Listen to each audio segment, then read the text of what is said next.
I want to bring in David Frum, staff writer for The Atlantic, who was a former speechwriter for former President George W. Bush. David, thank you so much for coming on Morning Rush this morning. This is obviously unprecedented, historic. We've heard those words over and over again. As someone who has been in this game for so many years and followed this Republican Party and seen it evolve over the years, when you think about this moment we're about to witness with former President Donald Trump coming from Midtown to Lower Manhattan to surrender to authorities on criminal charges, give us some perspective of the evolution of the party and what this moment means. Well, I think it's, as you say, it is unprecedented, it is astonishing, it is upsetting. It's also profoundly unsurprising. Donald Trump has been in legal trouble his whole life.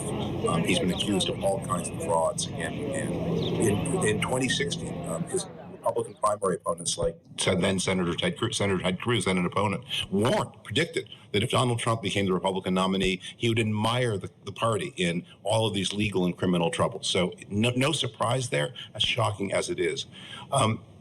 There is no escape for Republicans from this nightmare.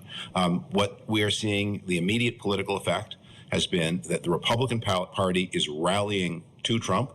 He has now leaped far ahead of party rivals or potential party rivals in the polls. He's got a 30-point lead over the next contender, Ron DeSantis. But meanwhile, in the country where Republicans are a minority, the great American majority is now more opposed to Donald Trump than ever. And the great majority of Americans support this indictment, think Trump is guilty, and want him not to run again. Yeah, but not Republicans. Republicans still believe this is a witch hunt or it's politically motivated. Those on Capitol Hill seem to be standing by the former president, even though we don't even know what the charges are yet. We'll know that later this afternoon. What do you make of their response so far?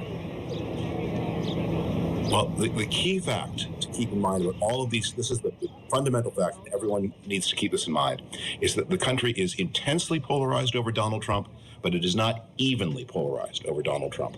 That at any given moment, there is a substantial majority of the country that is against him and an intense minority of the country that is for him.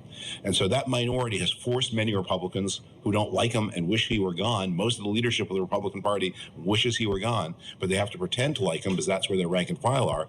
But what they also know is they are on a slow boat to doom in November of 24, because in the public as a whole, the entire voting electorate, Donald Trump is, and remains deeply unpopular. Let's talk about that. November 2024, this presidential race, this trial that will happen after Trump surrenders and is formally charged. This could stretch and is expected to stretch well into the presidential race. It will be the big issue defining this election cycle. How do you navigate that as an opponent of former President Trump, whether you're a Mike Pence or a Ron DeSantis? What would be your strategy? So there may be other indictments. I mean, if you follow us, this is not the end of the story, maybe not the middle of the story. There are maybe one, two, potentially other indictments coming.